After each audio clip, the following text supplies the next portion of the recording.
الحمد للہ وکفى وسلام علی عباده الذین اصطفى اما بعد فاعوذ باللہ من الشیطان الرجیم بسم اللہ الرحمن الرحیم یا ایھا الانسان ما غرک بربک الکریم الذی خلقک فسواک فعدلک فی ای صورت ما شاء رکبک کلا بل تکذبون بالدین وإن علیکم لحافظین کراما کاتبین یعلمون ما تفعلون صدق اللہ العظیم اللہم صل علی سیدنا محمد وعلی آل سیدنا محمد وبارک وسلم اللہم صل علی سیدنا محمد وعلی آل سیدنا محمد وبارک وسلم اللہم صل علی سیدنا محمد وعلی آل سیدنا محمد وبارک وسلم.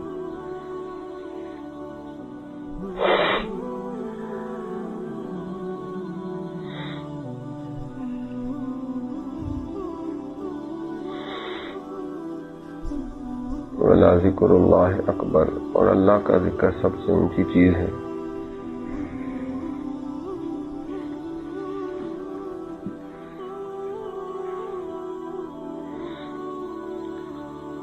ہر بندے کو کوشش کرنی چاہیے کہ وہ ہر وقت اللہ کو یاد کرتا رہے. بندہ اللہ تعالیٰ کو یاد کرتا ہے تو اللہ بھی اس کو یاد کرتے ہیں. اور یہ کتنی بڑی بات ہے کہ اللہ تعالیٰ کسی بندے کو یاد کرے. فَاذْكُرُونِي أَذْكُرْكُمْ وَاشْكُرُوا لِي وَلَا تَكْفُرُونِ. تم مجھے یاد کرو، میں تمہیں یاد کروں گا. میرا شکر کرو، میری ناشکری نہ کرو. اس لیے ایک بزرگ فرمایا کرتے تھے مجھے پتہ چل جاتا ہے جب اللہ مجھے یاد کرتا ہے. کسی نے کہا جی آپ کو کیسے پتہ چلتا ہے؟ فرمایا جب میں اللہ کو یاد کرتا ہوں تو مجھے پتہ چل جاتا ہے کہ اللہ بھی مجھے یاد کرتا ہے. تو اگر ہم چاہتے ہیں کہ اللہ ہمیں یاد کرے تو ہم بھی اللہ کو یاد کریں. اور جو اللہ کو یاد نہیں کرتا اللہ اس سے ناراض ہوتے ہیں، اور جس سے اللہ ناراض ہوتے ہیں تو پھر اس کے بنے ہوئے کام بھی بگڑ جاتے ہیں. اس لیے فرمایا وَلَا تَكُونُوا كَالَّذِينَ نَسُوا اللَّهَ فَأَنسَاهُمْ أَنفُسَهُمْ أُولَٰئِكَ هُمُ الْفَاسِقُونَ. ان لوگوں کی طرح نہ ہو جانا جنہوں نے اللہ کو بھلایا تو اللہ نے ان کو اپنا آپ ہی بھلا دیا. یہ فاسق لوگ ہیں. یعنی جو بندہ اللہ کو بھلاتا ہے وہ نافرمان اور فاسق بن جاتا ہے.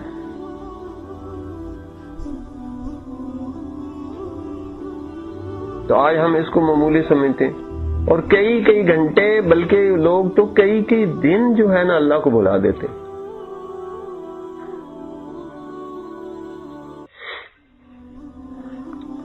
اللہ اکبر کبیر. وَمَن يُعْرِضْ عَن ذِكْرِ رَبِّهِ يَسْلُكْهُ عَذَابًا صَعَدًا. جو کوئی اپنے رب کے ذکر سے منہ پھیرے گا ہم اس کو پہاڑ پر اوپر چڑھنے کا عذاب دیں گے. آگ کا پہاڑ ہوگا اس کے اوپر چڑھایا جائے گا کہ تو اللہ سے غافل ہو گیا تھا، تو نے اللہ سے منہ پھیر لیا تھا، اب سزا ہے تیری. وَمَن يُعْرِضْ عَن ذِكْرِ رَبِّهِ يَسْلُكْهُ عَذَابًا صَعَدًا. سورہ جن کے اندر فرمایا کہ جو رب سے منہ پھیرے گا بس پھر اس کی خیر نہیں. اللہ اکبر. تو وعیدیں سنائیے کہ جو اللہ کو بھلائے گا وہ بہت بڑے خطرے میں چلا جائے گا. نسوا اللہ فانساہم. نسوا اللہ، انہوں نے اللہ کو بھلایا، اللہ نے ان کو اپنا آپ بھلا دیا. تو اللہ کو یاد کرنا یہ ہماری ڈیوٹی ہے، اور اللہ کو بھلانا یہ بہت بڑی خوفناک بات ہے. اس لیے شیطان ہر وقت اس چکر میں رہتا ہے کہ بندے کو بھلا دے. اس لیے فرمایا وَمَن يَعْشُ عَن ذِكْرِ الرَّحْمَنِ نُقَيِّضْ لَهُ شَيْطَانًا فَهُوَ لَهُ قَرِينٌ. جو کوئی رحمان کے ذکر سے منہ پھیرتا ہے ہم اس پر ایک شیطان چڑھا دیتے ہیں، مسلط کر دیتے ہیں، تو وہ اس کا دوست اور ساتھی بن جاتا ہے.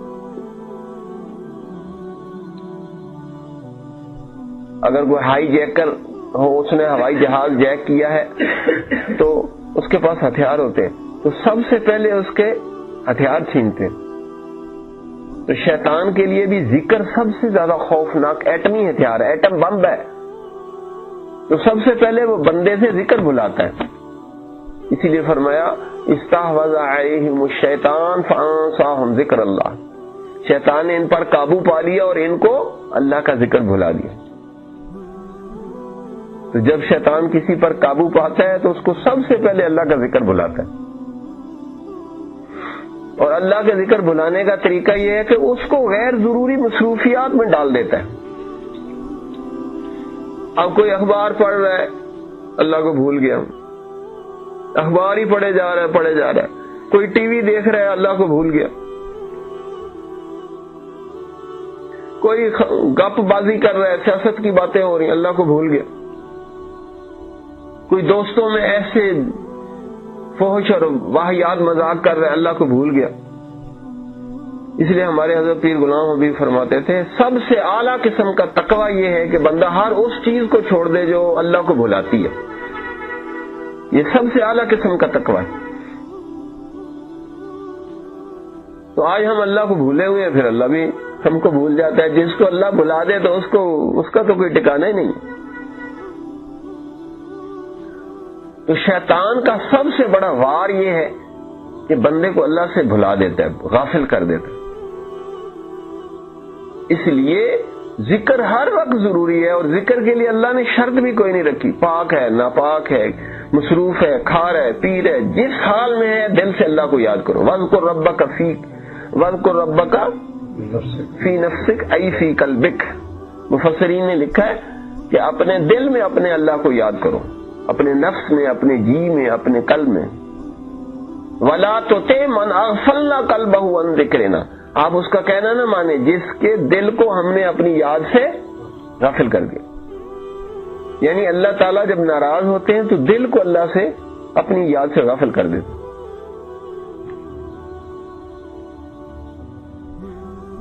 وَلَا تُطِعْ مَنْ أَغْفَلْنَا قَلْبَهُ عَنْ ذِكْرِنَا. بس دل غافل ہو جاتا ہے.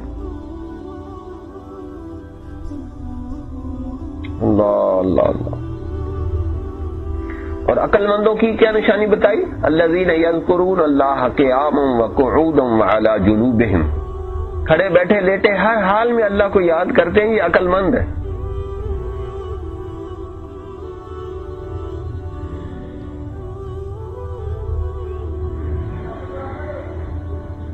ایک دفعہ حضرت امام ربانی مجدد الافسانی اور شاہ عبدالحق محدث دہلوی جو حدیث کے بہت بڑے شارح تھے،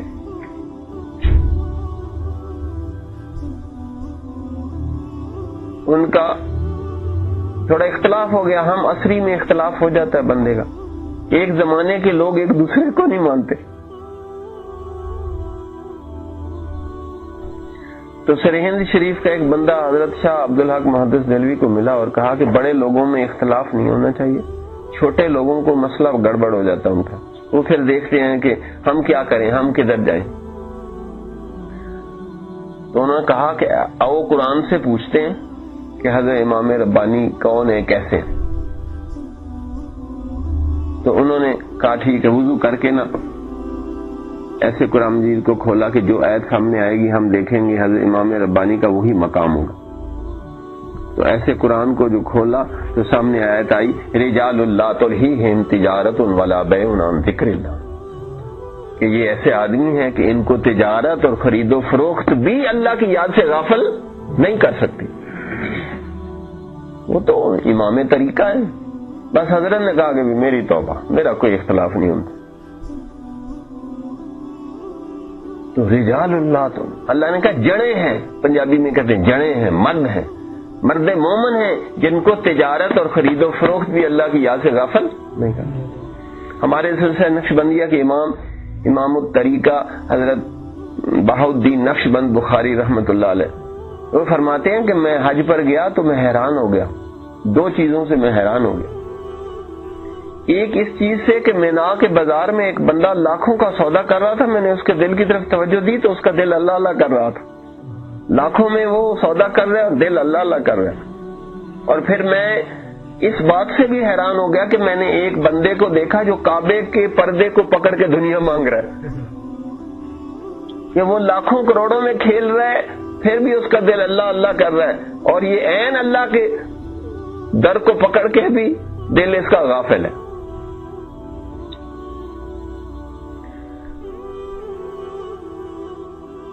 اس لیے بھائی اللہ کو نہ بھولے. جو اللہ کو بھولتا ہے نا پھر بہت خوفناک ہوتا ہے. اس لیے فرمایا کہ اللہ جہنم میں ڈال کے بعض لوگوں کو بھول جائے گا. ایک جگہ لکھا تو مجھے بڑی پریشانی ہوئی کہ اللہ جب بھول جائے گا تو کون یاد کرے گا. ختم.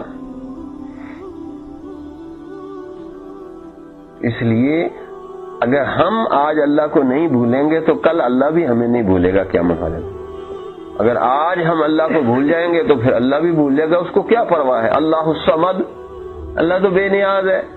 الصمد کہ جو نہ کسی کا محتاج نہیں ہے اور سارے اس کے محتاج ہیں. الصمد کا یہ معنی ہوتا ہے. تو آج ہم بندے ہیں, ہمیں بندے بن کے رہنا چاہیے اور اللہ کو ہر حال میں یاد رکھنا چاہیے. خوشی میں بھی, غمی میں بھی, مصیبت میں بھی, تکلیف میں بھی, ہر حال میں. مصیبت اور مشکل میں اللہ کو یاد کرنا آسان ہوتا ہے, خوشی میں یاد کرنا زیادہ مشکل ہوتا ہے. اس لیے مصیبت اور تکلیف چھوٹی آزمائش ہے اور خوشی بڑی آزمائش ہے. آپ دیکھ لو شادیوں کے موقع پہ جب کوئی فنکشن ہوتے ہیں تو بڑوں کی نماز ضائع ہو جاتی. کئی لوگ نماز ضائع کر دیتے ہیں. اور جو مشکل مصیبت آتی ہے تو بڑے بڑے پاپی اور بڑے بڑے گناہ گار بھی نماز پڑھنے لگ جاتے ہیں کہ یہ مصیبت آ گئی ہے, اب اللہ ہی چھڑائے گا اس سے.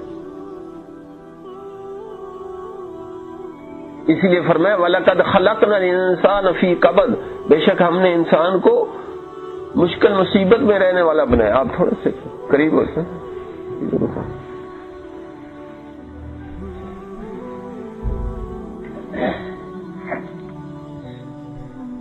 لقد خلقنا الانسان فی کبد, بے شک انسان کو مشقت میں رہنے والا بنایا گیا. مصیبت, مشقت. وَلَنَبْلُوَنَّكُمْ بِشَيْءٍ مِّنَ الْخَوْفِ وَالْجُوعِ وَنَقْصٍ مِّنَ الْأَمْوَالِ وَالْأَنفُسِ وَالثَّمَرَاتِ وَبَشِّرِ الصَّابِرِينَ, ضرور ہم تم کو آزمائیں گے. وَلَنَبْلُوَنَّكُمْ بِشَيْءٍ مِّنَ الْخَوْفِ, رشتہ داروں کا خوف, دوستوں کا خوف. یہ مجھے ملا کہہ دیں گے, یہ کہہ دیں گے, وہ کہہ دیں گے. ہمارے پنجاب میں بڑا خوف ہے. بھوک سے, مال جان کی کمی سے آزمائیں گے, لیکن صبر والوں کو بشارت ہے. اللہ سب کی آزمائش کرتا ہے. اس لیے بھائی قرآن کا ایک نام الذکر بھی ہے. انا نحن نزلنا الذکر وانا له لحافظون, بے شک ہم ہی نے اس ذکر کو نازل کیا ہے اور ہم ہی اس کی حفاظت کرنے والے ہیں. گویا قرآن سراپا ذکر ہے. ومن اعرض عن ذکری فإن له معیشۃ ضنکا, جو کوئی ہمارے ذکر سے, قرآن سے منہ پھیرے گا, اعراض کرے گا, ہم دنیا میں یہ سزا دیں گے کہ اس کی روزی تنگ کر دیں گے, لاکھوں کروڑوں دے دیں گے اور اتنے قرضے ہو جائیں گے اور سکون بھی چھین لیں گے. ومن اعرض عن ذکری فإن له معیشۃ ضنکا ونحشرہ یوم القیامۃ اعمی, اور قیامت والے دن یہ سزا دیں گے کہ آنکھوں سے اندھا کر کے اٹھائیں گے. قال رب لما حشرتنی اعمی, اے میرے رب مجھے تو نے اندھا کر کے کیوں اٹھایا. اللہ تعالیٰ جواب دیں گے کذالک اتتک آیاتنا فنسیتها کذالک اليوم تنسا, اسی طرح میری آیات تمہارے پاس آئی تھی, تو نے ان کو بھلا دیا, جاؤ آج ہم نے تجھے بھلا دیا. اللہ اکبر کبیر, اللہ اکبر کبیر. السلام علیکم. اس لیے اللہ کو بھلانے سے نہ ڈریں کہ کہیں ہم اللہ کو نہ بھول جائیں. تو جب اللہ ہمیں یاد رکھتا ہے تو ہمیں بھی اللہ کو یاد رکھنا چاہیے. فاذکرونی اذکرکم واشکروا لی ولا تکفرون, تم مجھے یاد کرو میں تمہیں یاد کروں گا, میرا شکر کرو میری ناشکری نہ کرو. تو آج ہم اللہ کو بھولے ہوئے, جس کی وجہ سے سارے فساد برپا ہو رہے. بندہ گناہ اس وقت کرتا ہے یا موت کو بھول جائے یا اللہ کو بھول جائے. اگر موت یاد ہو کہ میں نے مرنا ہے اور اچانک مجھے موت آ سکتی ہے, ہارٹ اٹیک ہو سکتا ہے, کوئی ایکسیڈنٹ ہو سکتا ہے, مجھے اچانک موت آ جائے گی, یا بندہ اللہ کو بھول جائے تو اس وقت پھر نفس غافل ہو جاتا ہے اور بندہ گناہ کرتا ہے, کوئی نہ کوئی نافرمانی ہو جاتی ہے اس سے. نہ چاہتے ہوئے بھی نافرمانی ہو جاتی. بندہ نہیں چاہتا کہ میں نافرمانی کروں لیکن پھر بھی نافرمانی ہو جاتی ہے. تو اس لیے ہر حال میں اللہ کو یاد رکھیں. اب دیکھو اللہ والے بزرگوں کو کہتے ہیں جی اللہ والے, انہوں نے کوئی رجسٹریشن کروائی ہوئی ہے کہ ہمیں اللہ والے کہیں؟ ان کے کام کی وجہ سے ان کو اللہ والے کہہ دیتے ہیں, کیونکہ وہ کثرت سے اللہ اللہ کرتے ہیں اس لیے ان کو اللہ والے کہتے ہیں. اسی لیے تبلیغ والوں کو تبلیغی جماعت کہتے ہیں, حالانکہ انہوں نے کوئی رجسٹریشن تو نہیں کرائی کہ ہمیں تبلیغی جماعت کہیں. ان کے کام کی وجہ سے ان کو لوگ تبلیغی جماعت والے کہہ دیتے ہیں. تو اصل میں بندے کے کام سے اس کا نام پڑتا ہے. تو جتنا زیادہ آپ اللہ والے کہلائیں گے اتنا زیادہ جو ہے قیامت والے دن آپ کا جو ہے نامہ اعمال بلند ہوگا. ایک دفعہ ہمارے حضرت مولانا پیر ذوالفقار احمد نقشبندی مجددی امریکہ میں گیا, 22 ریاستوں میں انہوں نے کام کیا. تو بعض ایسے خشکے ہوتے ہیں کہ وہ ان کو اللہ کے نام سے ہی وہ چڑ سی ہوتی ہے. تو حضرت اللہ کے نام کے فضائل بتا رہے تھے کہ اللہ کا نام بڑی بابرکت والا ہے اور اللہ کے نام میں بڑی برکتیں ہیں. اللہ تعالیٰ نے خود فرمایا فَهَلْ تَعْلَمُ لَهُ سَمِيًّا, کہ اللہ کے نام جیسا کوئی کسی کا نام ہے؟ کہ اللہ کے نام جیسا کسی کا نام نہیں. اب دیکھیں کچھ اللہ کے صفاتی نام ہے, کچھ اللہ کے ایک اللہ کا ذاتی نام ہے. اب صفاتی نام ہے نا عبد الکریم, عبد الحکیم, تو اس کا عبد ہٹا کے لوگ کریم صاحب حکیم صاحب ایسے کہتے رہتے ہیں. لیکن عبداللہ اگر کسی کا نام ہو اس کا عبد ہٹا کے کوئی اللہ اللہ نہیں کسی کو کہہ سکتا. صفاتی نام کا عبد ہٹا کے کریم کہہ سکتے ہیں, حکیم کہہ سکتے ہیں, رحیم کہہ سکتے ہیں, رحمان مسٹر رحمان کہہ سکتے ہیں. لیکن وہ عبد الکریم عبد الحکیم سب صفاتی نام ہے, اس لیے عبد ہٹا کے کریم رحیم مسٹر رحمان کہتے رہتے ہیں. لیکن عبداللہ کا عبد ہٹا کے کوئی اللہ اللہ نہیں کہہ سکتا. کہ اللہ کے نے اپنے نام میں ایسی شان رکھی ہے کہ اس کو کوئی بندہ اپنا نام اللہ نہیں رکھ سکتا. اور اس نام کے اندر کیونکہ اللہ نے پورے ناموں میں سے اللہ کو اپنا نام پسند کیا, اس میں بڑے حقائق و معارف ہیں. حضرت امام ربانی مجدد الافسانی رحمۃ اللہ علیہ نے اس کے معارف لکھے ہیں کہ عربی میں زیر زبر ہو جائے تو معنی بدل جاتا ہے. انتا تو مرد ہوگا, اگر زیر لگا دے انتی تو عورت بن جائے گا. لیکن اللہ کا نام اللہ ایسا ہے اس کے جتنے مرضی حرف علیحدہ کرتے جائیں پھر بھی اللہ ہی اللہ رہتا ہے. مثلا اللہ نور السماوات والارض, اللہ لا الہ الا هو الحی القیوم. اب اللہ کا الف ہٹا دیں تو للہ رہ جائے گا, لکھا ہوا للہ نظر آئے گا. للہ ما فی السماوات و ما فی الارض, قرآن میں للہ کے ساتھ بھی آیات شروع ہو رہی. پہلا لام ہٹا دے تو لاہو رہ جائے گا, تو لاہو ملک السماوات والارض بھی ہے. پھر وہ لام بھی ہٹا دے تو ہو رہ جائے گا, لا الہ الا ہو, وہ بھی اللہ ہی کی طرف اشارہ ہے. تو اللہ کے نام میں بڑے معارف ہیں, اس لیے ہمارے مشائخ اللہ کا نام تلقین کرتے ہیں بندے کو, کیونکہ اللہ کا نام اکیلا ہے نا اللہ, تو اس کا دل میں جاری ہونا آسان ہو جاتا ہے کہ جب کثرت سے بندہ اللہ اللہ کرتا ہے تو دل اندر سے اللہ اللہ کرنے لگ جاتا ہے. تو اسی طرح حضرت اللہ کے نام کے معارف اور حقائق بیان کر رہے تھے. تو ایک بندہ آگے سے کھڑا ہو گیا, کہ خشکے ہوتے ہیں, خشک ملا. اس نے کہا جی ہر وقت آپ اللہ اللہ ہی کرتے رہتے ہیں, آپ کو اللہ کے نام کے علاوہ اور کچھ نہیں آتا؟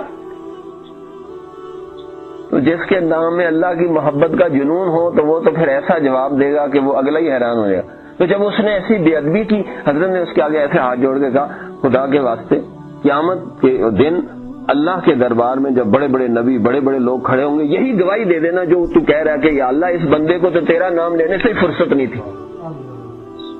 ایسا چپ کر کے بیٹھا, پھر بولا نہیں.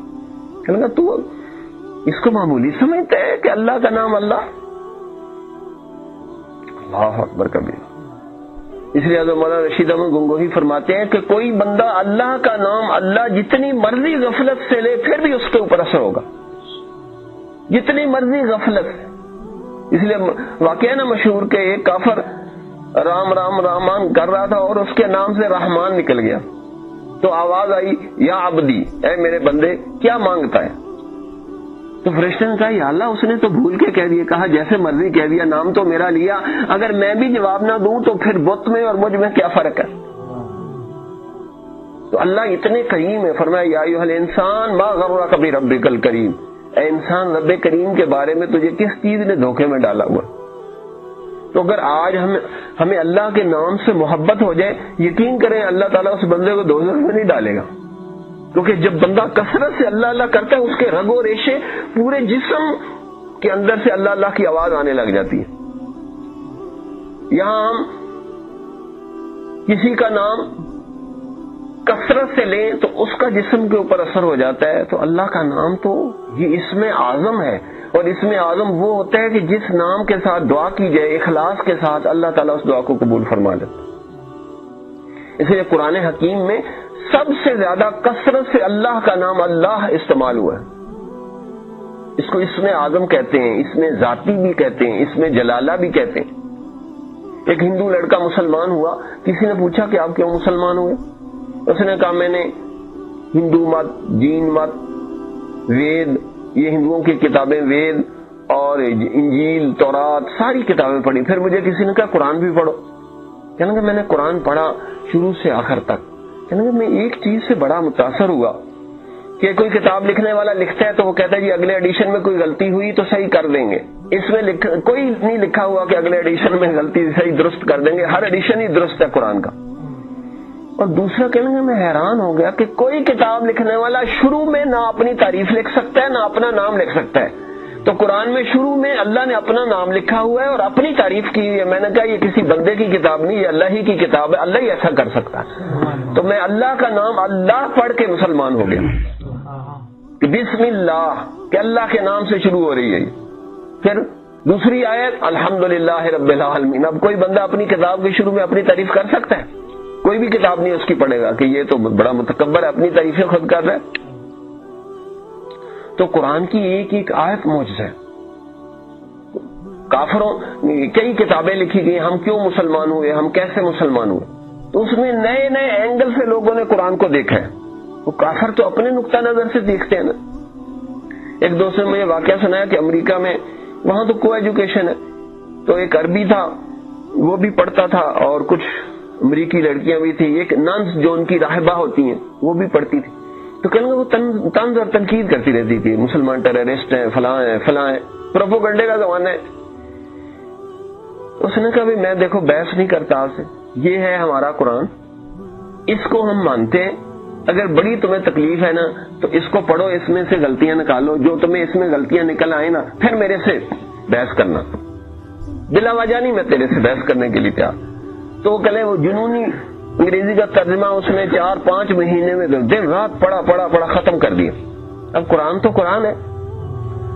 تو کہنے لگے کہ تقریباً 4 مہینے کے بعد اس نے ایسے سر پہ دوپٹہ لیا ہوا اور وہ میرے پاس آئی، تو میں نے کہا ہاں کہاں غلطیاں نکلی؟ کہا جی قرآن کی تو کوئی غلطی نہیں نکلی، میری اپنی غلطی نکل آئی ہے کہ مجھے نہ کلمہ پڑھا کے مسلمان کر دے۔ یہ تو قرآن انتہائی سچی کتاب ہے۔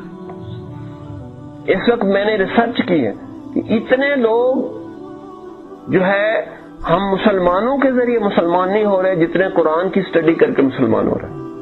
یا تو تبلیغ والوں کے ذریعے، کیونکہ یہ جہاں جاؤ پوری دنیا میں گھوم رہے ہیں، تبلیغ والوں کے ذریعے بہت سے لوگ مسلمان ہوئے، یا پھر قرآن کی سٹڈی کر کے، کیونکہ قرآن حکیم خود معجزہ ہے اور آج بھی معجزہ ہے۔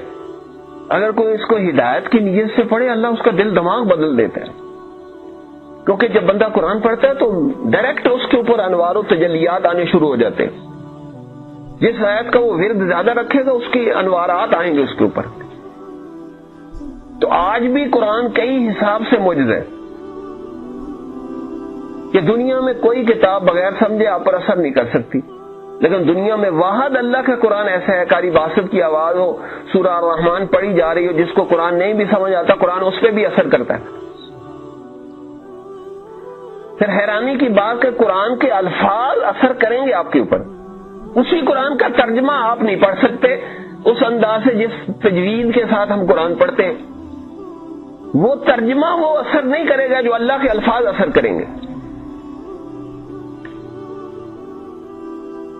اسی طریقے سے حدیث شریف، قرآن کے بعد حدیث شریف ہے، لیکن حدیث شریف بھی آپ اس طرح پڑھتے ہیں جیسے نارمل بندہ گفتگو کرتا ہے، کوئی اس کو تجوید سے نہیں ہم پڑھتے، تو قرآن کی شان ہے کہ اس کو ہم تجوید سے خوبصورت کر کے سنوار کے پڑھتے ہیں، تو حتیٰ کہ حدیث کو بھی تجوید کے ساتھ نہیں پڑھتے، یہ قرآن کی شان ہے کہ اس کو خوبصورت انداز سے پڑھتے ہیں۔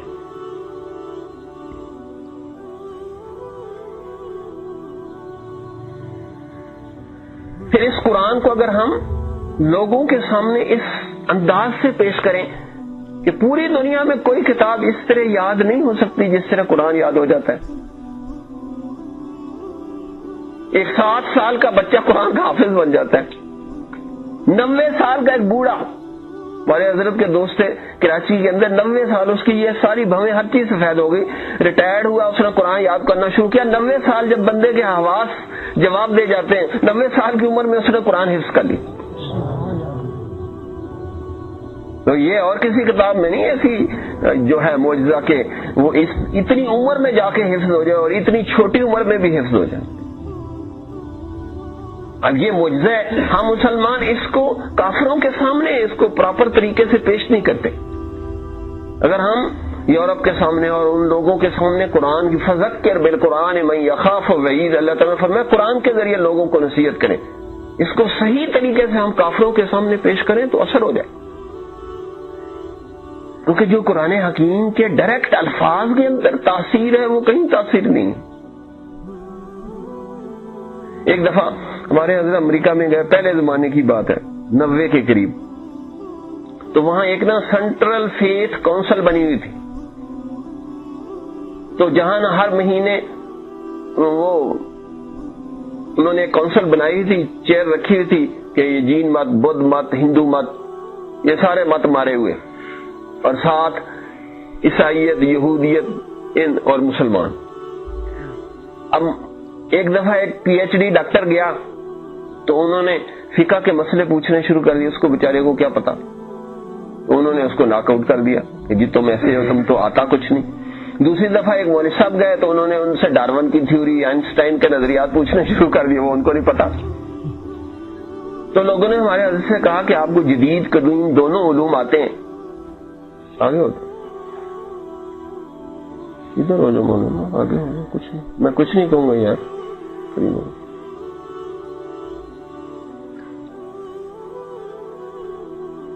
تو جدید و قدیم علوم کہ آپ کو آتے ہیں حضرت، اسلام کی نمائندگی کا مسئلہ ہے، آپ تشریف لے جائیں تو اللہ والوں کی ذکر کی وجہ سے ان کے چہرے بھی نورانی بن جاتے ہیں۔ تو حضرت جب گئے تو ہاتھ میں عصا اور ایک گڈ پرسنالٹی تھی، تو وہ جو یہودی ربی تھا وہ دیکھ کے حیران ہو گیا کہ یہ کون آیا۔ اس نے سب سے پہلے سوال کیا واٹ از دس، یہ عصا کیوں پکڑا ہوا؟ کہا تمہارے نبی کی سنت ہے، تم نے چھوڑ دی تو ہم نے تو کرنی ہے نا۔ عصا تو موسیٰ علیہ السلام کا مشہور ہے، تم نہیں پکڑتے تو ہم تو تمام نبیوں کو مانتے ہیں۔ بیٹھ گئے، حضرت ان سب کی ڈسکشن سنتے رہے، وہ کرتے کرتے نزلہ اسلام پہ گراتے تھے آ کے کہ ٹیررسٹ ہیں، فلاں ہیں فلاں ہیں، پروپیگنڈا۔ تو حضرت سنتے رہے، جب مجلس برخاست ہونی تھی کہ اگلے مہینے نا ہر مذہب والا اپنی اصل کتاب کے الفاظ پڑھ کے سنائے، ورڈ آف گاڈ، اللہ کے الفاظ۔ انہوں نے کہا جی ٹھیک۔ اگلا مہینہ آیا تو انہوں نے کہا جی آپ نے یہ تجویز دی تھی، آپ ہی شروع کریں۔ حضرت فرمانے لگے کہ میں نے سورہ الحمد پڑھ کے اس کا ترجمہ انگریزی میں کیا، ان کو تشریح کر کے سمجھائی کہ یہ سورت کیا ہے۔ پھر اس کے بعد عیسائی بیٹھا تھا، اس نے نا پہاڑی کا آواز حضرت عیسیٰ علیہ السلام کا ہے وہ پڑھنا شروع کر دیا انگریزی میں۔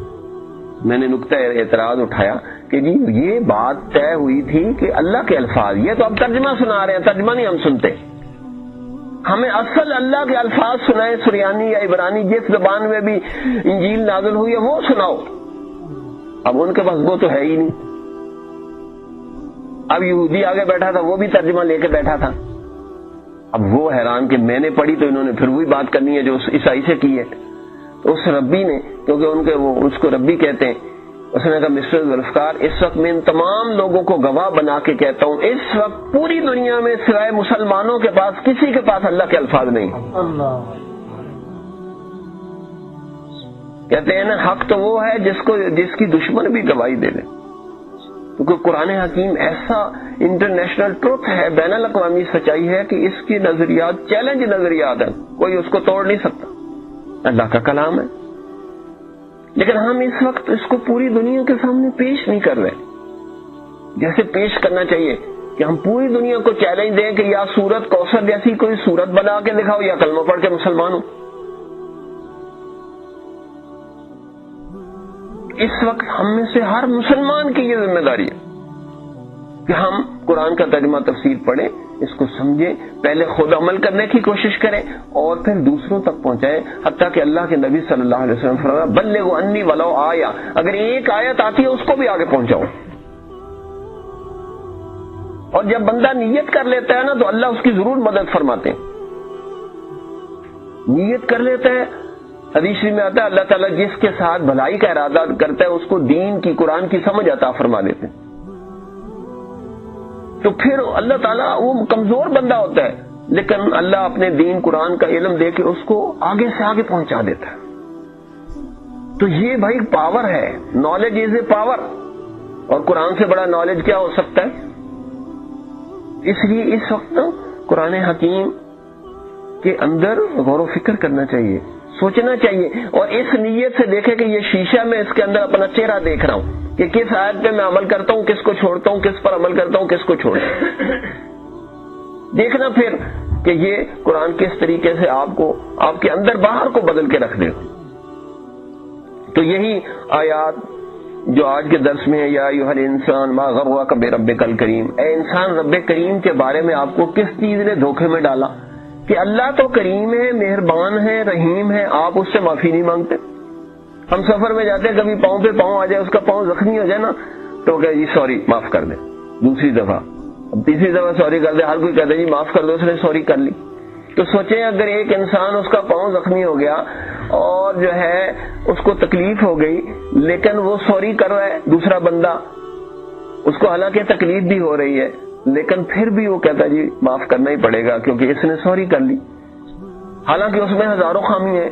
لیکن اللہ تعالیٰ کے آگے اگر ہم سوری کریں، وہ رحیم و کریم ہے، کیا وہ ہماری سوری کو نہیں مانیں گے؟ لیکن ہم دل سے سوری کرتے نہیں ہیں.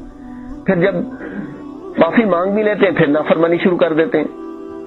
اس لیے فرمایا، یا ایک اور جگہ فرمایا کہ دنیا کے بارے میں فرمایا کہ یہ جو دنیا ہے نا یہ دھوکہ ہے. وما الحیات الدنیا الا متاع الغرور، دھوکے کی پونجی ہے. میں نے یہ دنیا میں اس لیے بھیجا ہے تاکہ تمہاری آزمائش ہو. کون میری محبت میری طرف آتا ہے، کون دنیا کے مزوں میں لگا رہتا ہے. تو اس لیے فرمایا کہ اعتدال میں رہو. خیر الامور اوسطها، قرآن حدیث میں فرمایا سب سے بہترین امور اوسط اعتدال درجے کے ہیں. اعتدال کے اندر رہیں اور اللہ کی محبت کا غلبہ رکھیں اپنے پر. اس لیے ایک جگہ بڑے عجیب و غریب، میں کہتا ہوں نا کہ حضور نے فرمایا کہ ایک آیت آتی ہے اس کو بھی آگے پہنچاؤ، تو یہ آیت سب کو آگے پہنچانی چاہیے. قُلْ إِنْ كَانَ آبَاؤُكُمْ وَأَبْنَاؤُكُمْ وَإِخْوَانُكُمْ وَأَزْوَاجُكُمْ وَعَشِيرَتُكُمْ وَأَمْوَالٌ اقْتَرَفْتُمُوهَا، کہہ دو کہ تمہارے باپ، بیٹے، بھائی، بیویاں، وہ مال جو تم نے کمائے ہیں، وَتِجَارَةً تَخْشَوْنَهَا، وہ تجارت جس کے گھاٹا پڑنے کا خطرہ ہے، وَمَسَاكِنُ تَرْضَوْنَهَا، وہ مکان جو تمہیں پسند ہے. یہ ساری کی ساری چیزیں أَحَبَّ إِلَيْكُم مِّنَ اللَّهِ وَرَسُولِهِ وَجِهَادٍ فِي سَبِيلِهِ فَتَرَبَّصُوا حَتَّى يَأْتِيَ اللَّهُ بِأَمْرِهِ، کہ یہ ساری کی ساری چیزیں اگر تمہیں اللہ، رسول و جہاد سے زیادہ پیاری ہیں تو انتظار کرو کہ عذاب آ جائے. اور اللہ فاسقوں کو ہدایت نہیں دیتا، نافرمانوں کو ہدایت نہیں دیتا. یہ عجیب، یہ جو دل کے اوپر اس کا تھرسٹ پڑتا ہے اس آیت کا، جب بندہ اس میں غور و فکر کرتا ہے کہ اللہ نے بالکل شیشہ دکھا دیا کہ میں منع نہیں کرتا دنیا استعمال کر سکتے ہو لیکن دنیا کی محبت اللہ کی محبت سے زیادہ نہیں ہونی چاہیے. اور سورہ کہف کے اندر بھی فرمایا اللہ انا جعلنا ما علی الارض زینۃ لها لنبلوہم ایہم احسن عملا، یہ جو زمین کے اوپر ہم نے زیب و زینت کی چیزیں بنائی ہیں دنیا، یہ اس لیے دیکھے کون اچھے عمل کرتا ہے، کون دنیا کی طرف زیادہ جاتا ہے، کون جو ہے اللہ کی محبت کو زیادہ اختیار کرتا ہے. تو بھائی آج اللہ کریم ہے، مہربان ہے، اور بغیر دیکھے ہم اللہ پہ ایمان لاتے ہیں. اس وقت اگر توبہ استغفار کر لیں دل سے، اللہ بڑی جلدی معاف کر دیں. قیامت والے دن رو رو کے آنسو بھی خشک ہو جائیں گے پھر بھی معافی نہیں ملے گی. اس وقت کا کلمہ پڑھے ہوئے کو اللہ نہیں مانے گا. جیسے فرعون نے مرتے ہوئے کلمہ پڑھ دیا تھا لیکن اللہ نے اس وقت اس کو نہیں مانا. اس نے کہا نا آمنت برب موسیٰ و ہارون، موسیٰ ہارون کے رب پر میں ایمان لایا، اللہ نے اس وقت وہ نہیں مانا، اب تو ایمان لاتا ہے۔ اس لیے یہ زندگی کے یؤمنون بالغیب، ہم بغیر دیکھے اللہ کو مان رہے ہیں، یہ اس وقت کی زندگی ہے کہ ہم کثرت سے توبہ استغفار کر لیں، کثرت سے اللہ کو یاد کر لیں، ذکر فکر کی کثرت کر لیں، حتیٰ کہ جب آپ کے اندر سے اللہ نکلنے لگ جائے نا بے اختیار، اس وقت سمجھے کہ اب میرا اللہ کے ساتھ رابطہ ٹھیک ہوا۔ آپ بیٹھے سوچ رہے ہیں، اندر سے اللہ نکلے، اللہ اکبر نکلے، پھر سمجھے کہ ہاں اندر میرے اب جو ہے دل کے اندر اللہ کی محبت یا اللہ آ گیا۔ تو فرمایا یا ایھا الانسان ما غرک بربک الکریم، اے انسان رب کریم کے بارے میں تجھے کس چیز نے دھوکے میں ڈال دیا کہ اللہ معافی دینے والا ہے، مہربان کرنے والا، آپ معافی نہیں مانگ رہے۔ الذی خلقک فسواک فعدلک، جس نے تجھے پیدا کیا پھر تمہیں سنوارا اور تمہیں برابر کر دیا، یعنی انسان کے نطفے کو پیدا کیا، پھر اس کی انسان کو بنایا، ہڈیاں گوشت وغیرہ، پھر اس کی فنیشنگ کر دی، جیسے عمارت کی فنیشنگ کرتے ہیں پھر اس کی فنیشنگ کر دی۔ تو یہ سارا کچھ انسان کے سامنے ہوتا ہے، اور واقعی بار بار اللہ تعالیٰ نے انسان کے متعلق فرمایا اس کو نطفہ سے، منی کے قطرے سے بنایا، تاکہ وہ غور و فکر کرے کہ ایک پانی کے قطرے کے اوپر اللہ نے کیسی خوبصورت تصویریں بنا دی کہ ہر تصویر دوسرے سے جدا ہے۔ یہ اللہ کی قدرت ہے، شان ہے، تو اس کو دیکھنا چاہیے۔ ہر بندے کا ناک دیکھ لیں دوسرے سے جدا، بلکہ حیرانی کی بات کہ اتنی انگوٹھے کی جگہ پوری دنیا کے انسانوں کی ایک دوسرے سے الگ ہے۔ اگر میں کسی بندے کو کہوں کہ یہ انگوٹھے کا نشان بنانے شروع کریں، وہ 1000 2000 نشان مختلف بنائے گا، پھر ویسے ہی بنانے شروع کر دے گا جیسے پہلے بنائے۔ لیکن اللہ نے کروڑوں انسانوں کو پیدا کیا اور ان کے انگوٹھے کے نشان ایک جیسے نہیں ہیں۔ فتبارک اللہ احسن الخالقین۔ اللہ اکبر، اللہ کی کیسی قدرت ہے۔ تو فرمایا کہ انسان کو ایک قطرے سے بنایا، اس کو دیکھنا چاہیے کہ میں کیسے بناؤں۔ اب دیکھو نا، چمکتی ہوئی آنکھیں ہیں، آنکھیں کھول کے دیکھیں تو اس کے اندر کوئی مشینری فٹ ہے؟ پانی پانی نکلے گا، آنکھ کو توڑیں تو پانی پانی نکلے گا۔ اسی طرح کان میں دیکھیں کتنی خوبصورت آوازیں سنیں، ایک پردہ ہے بس اس میں سنائی دے رہا ہے۔ دل کو دیکھیں کھول کے، اس میں کیا ہے؟ خون ہی خون ہے، لیکن کتنا نازک ہے دل۔ اس لیے فرمایا وفی انفسکم افلا تبصرون، کہ تمہارے جسم و جان کے اندر اللہ کی قدرت کی نشانیاں تم غور و فکر نہیں کرتے۔ اللہ اکبر کبیرہ۔ تو واقعی اللہ تعالیٰ نے انسان کو کہا کہ تم اپنے جسم میں غور و فکر کرو۔ بعض لوگ کہتے ہیں جی ہم اللہ کو دیکھیں گے تو مانیں گے، ہم ان کو کہتے ہیں تم ہمیں اپنی روح دکھا دو، ہم تمہیں اللہ دکھا دیتے ہیں۔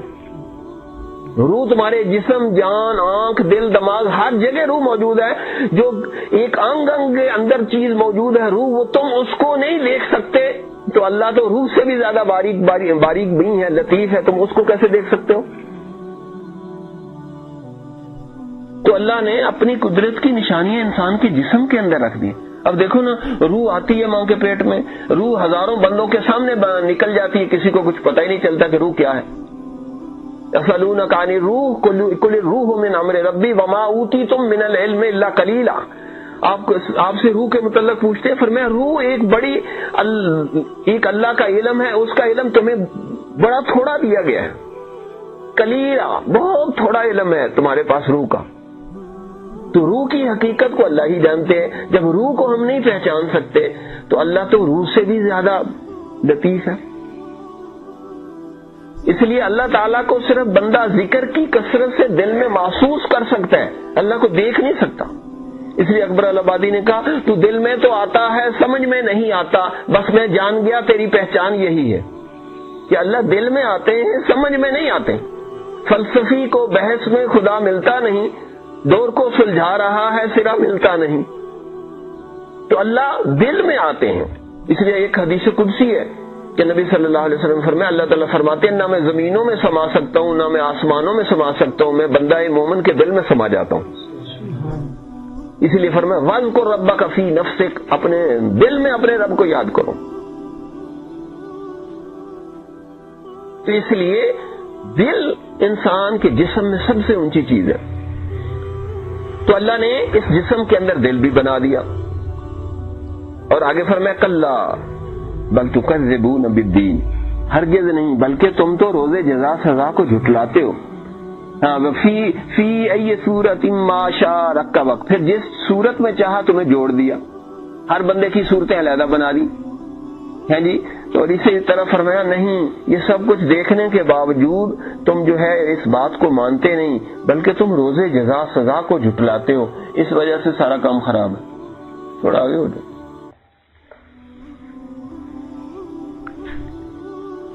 اور بندے کی غفلت کی نشانیوں میں سے ایک بڑی نشانی ہے کہ بندہ آخرت سے غافل ہوتا ہے. اس لیے جگہ جگہ آخرت کا ذکر ہے، بلکہ آخری پارے میں تو آخرت کا ہی ذکر ہے.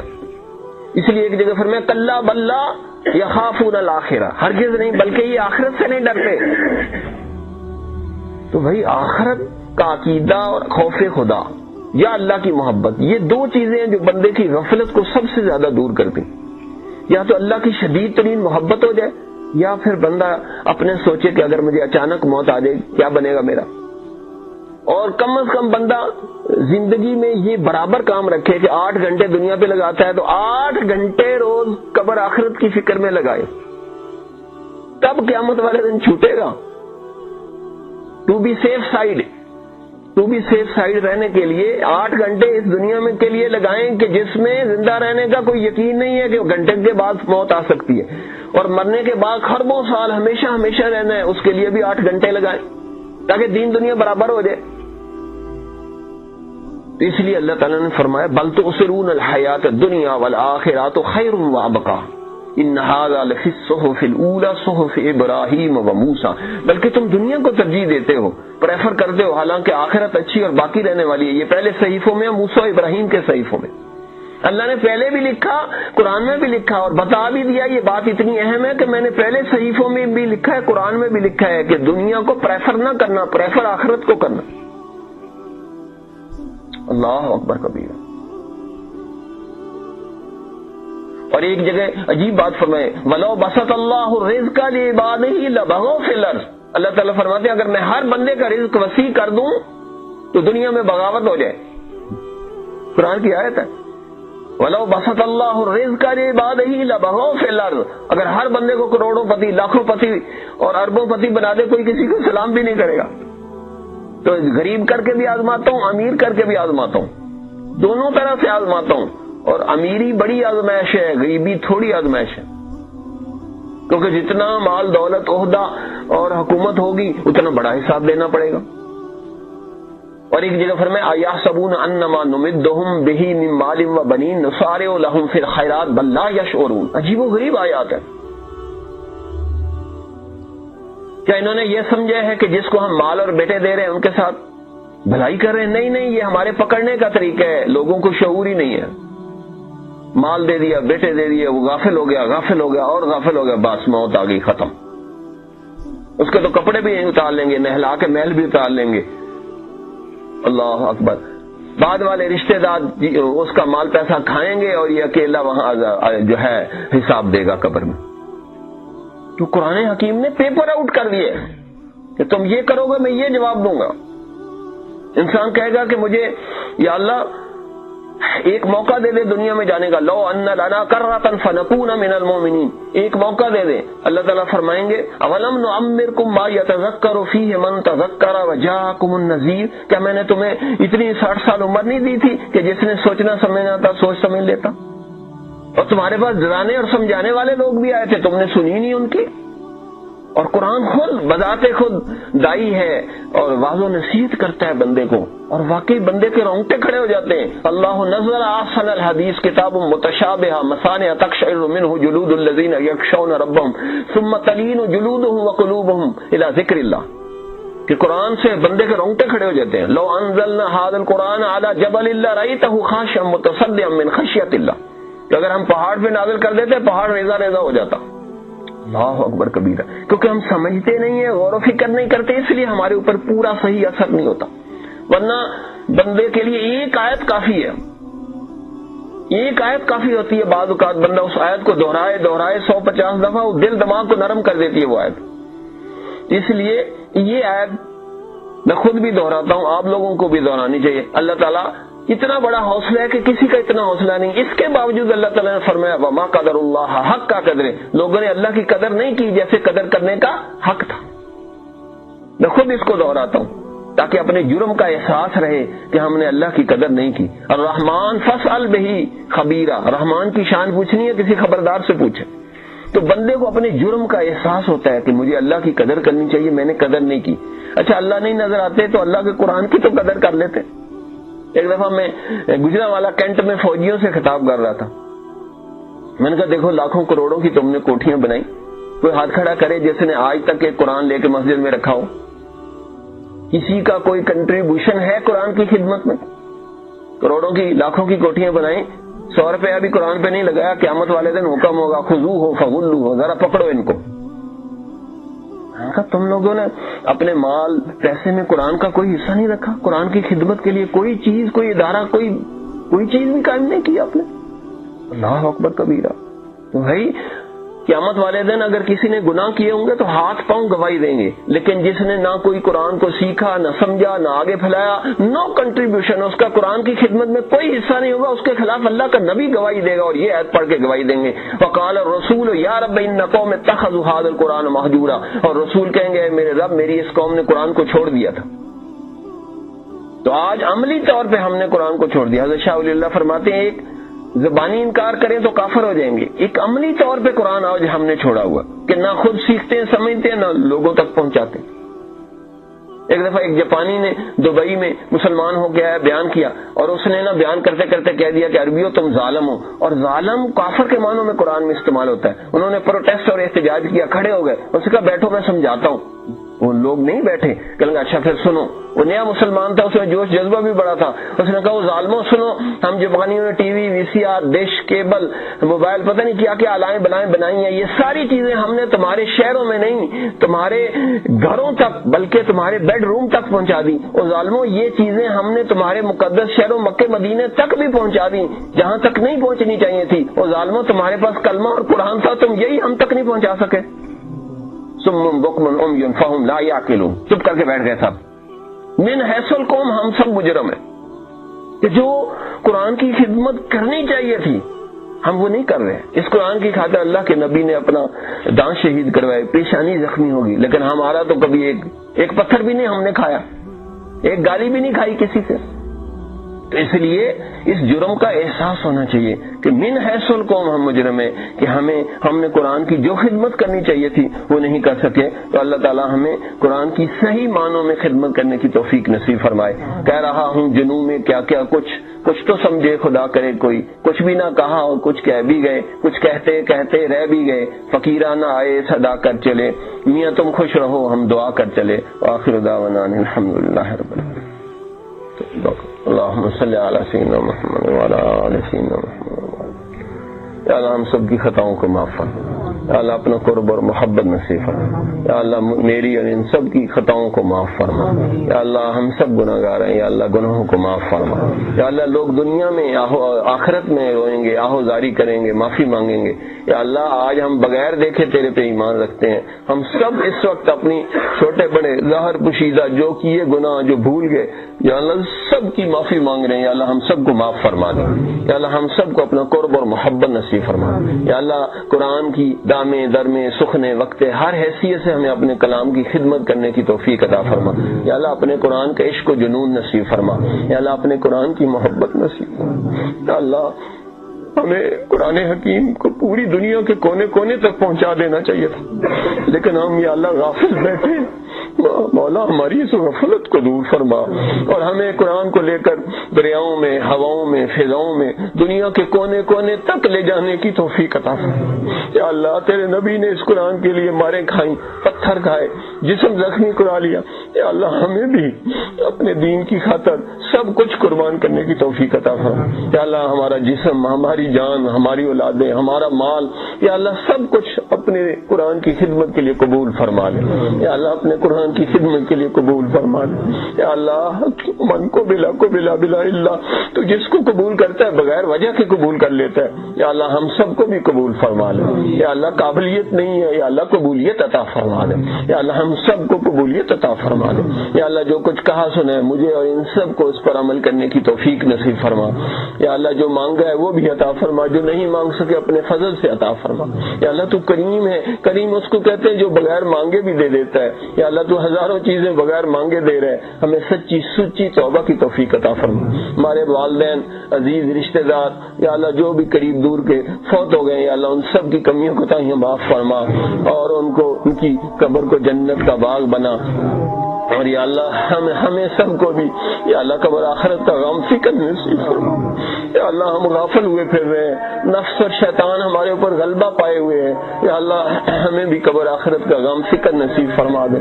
یا اللہ پابندی سے تلاوت، استغفار، دروشی پڑھنے کی توفیق عطا فرما دے. یا اللہ ہمارا نفس اور شیطان یا اللہ سنتا نہیں، مانتا نہیں. یا اللہ ہم سب کو قبول فرما لے. اور یا اللہ جو مانگا ہے وہ بھی عطا فرما، جو نہیں مانگ سکے ولدینا مزید تو نے کہا ہے. یا اللہ آج بغیر مانگے عطا فرما دے، بغیر مانگے عطا فرما. یا اللہ جو آخری وقت ہے اس دنیا سے جائیں، ہم سب کے لب اور دل پہ ہو لا الہ الا اللہ محمد رسول